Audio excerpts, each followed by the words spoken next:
નમસ્કાર ખેડૂત મિત્રો, મારું નામ જયેન્દ્ર પટેલ, ઉત્પન્ન ઓર્ગેનિક ફર્ટિલાઇઝરમાંથી છું. મિત્રો આજે તારીખ છે 14/11/2022 અને આપણે આયા છે ભાવનગર જિલ્લાના મહુવા તાલુકાના ડુંડાસ ગામે. અહીંયા મિત્રો અજમાની ખેતીની અંદર ખેડૂત મિત્રે આપણું પ્લાન્ટ બુસ્ટર અને સલ્ફાનો પ્રયોગ કરેલો છે અને એમને ખૂબ સારું પરિણામ મળ્યું છે. આજે અજમો તમે એમની વાડી જુઓ તો બગીચો છે. તો આપણે એમની સાથે સીધી ચર્ચા કરીશું કે તમને આવું પરિણામ કેવી રીતે મળ્યું, શું પહેલા પરિસ્થિતિ અને અત્યારે શું. નમસ્તે, તમારું નામ અને મોબાઈલ નંબર બોલો. મારું નામ બચુભાઈ મોહનભાઈ પાંડવ, ગામ ડુંડાસ, મોબાઈલ નંબર 942774 બચુભાઈ, તમે જે આ અજમાની અંદર પ્લાન્ટ બુસ્ટર અને સલ્ફા જે વાપરે એનું તમને શું પરિણામ લાગ્યું? ને બહુ સારું રીતે. બરાબર, શું કઈ રીતે સારું? લીલા અજમા હા. અને કદાચ સફળતા મળશે પાકમાં 100%. એમ. બરાબર. હા. તમે એમના સન છો, હા. તમને કેવું લાગ્યું પરિણામ? દવા બહુ સારી છે. હા. આ દવા છાંટવાથી એટલો ફાયદો છે, પીળો છોડવો નહીં પડે. પીળો છોડવો નથી પડતો નથી. આનાથી. બીજું આમ વિકાસમાં વાનમાં આ બધી વિકાસમાં વાત છે. ગયા વર્ષ કરતા વધારે છોડવો ઓછો થયેલો છે. વધારે થયેલો છે. અને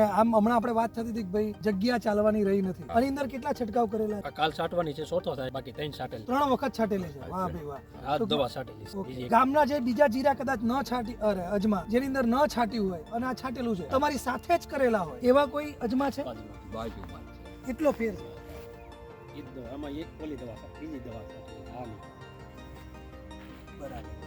તો ટૂંકમાં આના પરિણામ ખૂબ સારા છે અને ફ્લાવરિંગ ઝડપી લઈ લેતું હશે હા. અને ફૂલ ખરવાના પ્રશ્નો ઓછા રહેતા હશે. કારણ કે આ એનું કામ છે, કારણ કે ખોરાક છે આ વસ્તુ. બરાબર બરાબર.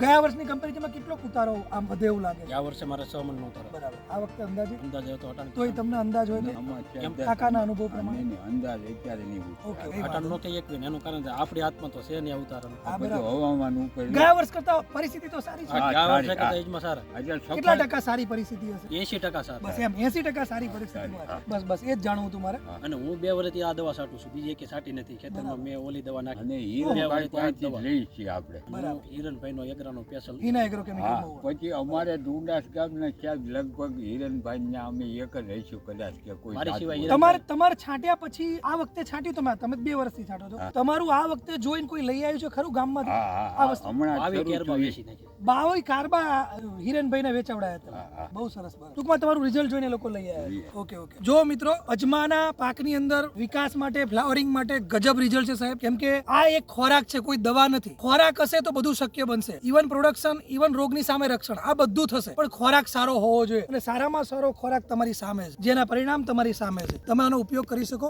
નમસ્કાર.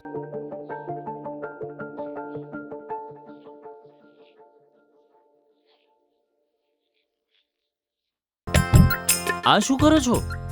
રાસાયણિક ખાતર છોડો, ધરતીનું શોષણ નહીં, પોષણ કરો. જમીનની ફળદ્રુપતા વધારવા માટે ઓર્ગેનિક ખાતર ઉત્પન્ન અપનાવો. ઉત્પન્ન ખાતર જેમાં છે ભરપૂર માત્રામાં કાર્બન અને પોષક તત્વો. માટે જમીન બળવાન તો ખેડૂત ધનવાન.